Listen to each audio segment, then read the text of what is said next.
Hi everyone, welcome to the Body Manual. My name is Annabelle and I'll be your physical therapist today. Last video I talked about or introduced about posture and how that could be a part of your problem, or I should say bad posture, right? So there are times when we are sitting a certain way or standing a certain way and we're not aware of it because that's what's comfortable to us. For me, I always like to sit with my feet under I like to sit on my feet, and there's times when I'm this way and I don't realize it because that's what's comfortable for me. But it's the reason why I have problems with my ankle and problems in this area sometimes.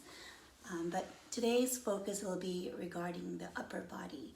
So when I see patients in this position, in a hunched over position, it could be because of a desk job, it could be they injured their shoulder and they're immobilized in this position for a while with a sling. So these muscles in the front here become tight.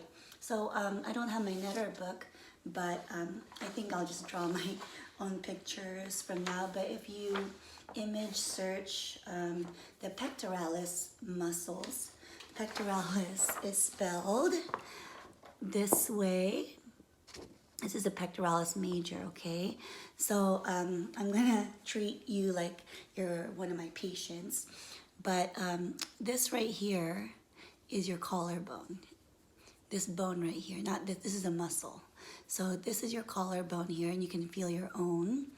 That's called your clavicle. So your clavicle, and this is your sternum, which is the middle of your rib cage or your chest. That is, those are the attachments for the pectoralis major muscles. There are other muscles that are attached in those areas, but I will focus mainly on the pectoralis major for now. So if you're injured, if you've been hurting for a while, because of bad posture, you might want to start with doing a little bit of work on that first, because what happens is those muscles get tight, it pulls you in. It's attached to your humerus, which is the upper arm. So when that's the case, it pulls your shoulders forward. There are other things that are happening in the back as well, but as I've said, today's focus is here. So what I would do is I would trace the underneath the clavicle or the collarbone, just like that. Even with broad hands, I would trace the roundness of this bone here, which is your humerus. So just start off like that. Do this every morning, and when you do this every morning, you'll feel that you'll have better range of motion. If you have trouble reaching up, reaching back, this is where I usually start with. I tell my patients, work on this first. Work on top of the clavicle, because you have something called the fascia. The fascia is basically that silver skin. If you eat meat, you'll know what I'm talking about. But I can provide you some links, and you can search that, but I can explain that later. As I said, today's focus is on upper body. So focus on that. Just rub the skin over the clavicle or the collarbone, and then go on top of it and kind of push on top of the clavicle. Okay, just like that. You're gonna do it on both sides. So do this before I even do the stretches I'm about to show you. So to stretch that muscle, what you would do, this is why I have the door. Okay, so what you want to do is you want to stand behind the wall or the doorway. You're not putting any weight forward yet or anything. I want your foot forward this way. Still, the rest of your body is behind the wall or the doorway, and I want all of the pressure or the stretch in depending on your lunge, okay? So first you're going to put your hands flat behind the doorway, and then you're going to slowly bend your knee forward. And you should feel the stretch in this area. All right, so you don't want to drive your neck forward or, lunge this way. You just want to shift your weight from the back foot to the front foot. When you do that, then all these muscles are relaxed and they can stretch out better. There are times when people can't do this on both sides, so it's okay to do one arm at a time. And I think I find it easier to lunge forward with the same side arm or same side of the arm, something like that. You know what I mean? So same thing here. And typically your stretches, you want it to hold it for about 20 seconds. And I always say 2 times a day, 2 sets, twice a day.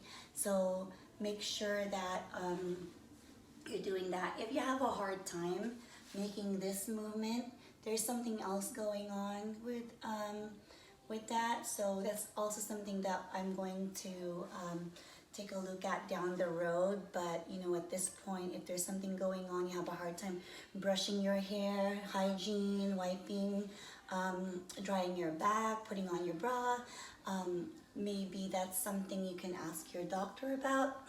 It's not something you want to ignore.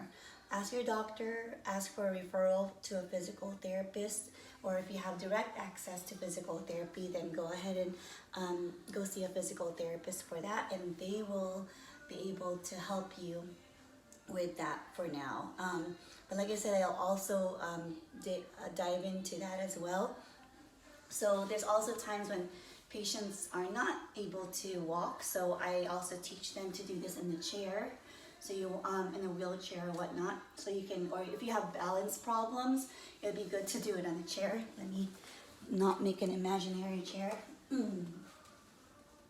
So in this case, if it's just one or if it's both, then I can just do this. Make sure that your feet are flat on the floor, and I will just lean forward. But don't lean with your neck, lead with your chest.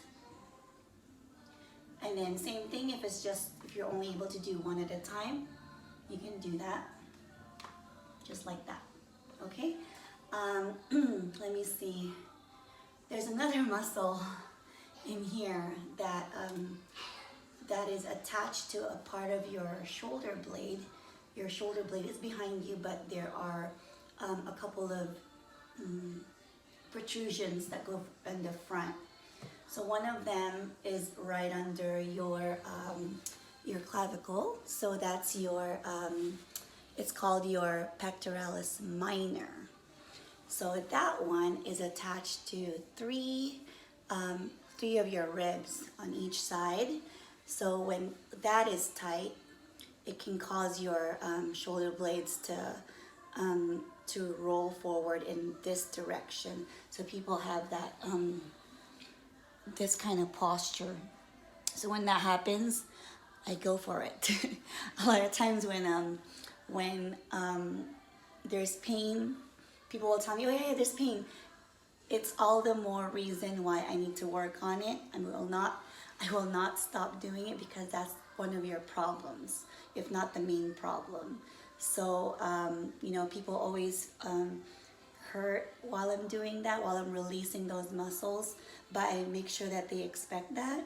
And in the end, like they always say, oh wow, I feel so much lighter, because those muscles are not holding you down anymore. So for the pectoralis minor, it's kind of in this angle, so you would want to angle your arm in this direction. So do the same thing, same side forward. If that's too much, you can switch sides and then just lean forward. Just like that, hold it for 20 seconds. And if you can't do those exercises, start with the first thing I told you. But if that's not enough for you, there are other ways to progress. One of them is doing this, and and then doing an angel, just like this. So that gets different fibers of your pectoralis major, and you're stretching other muscles as well. So that's it for today. That's all I'm going to focus on for now. I do talk a lot when I'm doing my evaluations. So, you know, people say I give them a lot of information, which are important for them to understand their body. So I feel that, you know, focusing on this in sections will be important. If it doesn't pertain to you, go ahead and skip to the next video.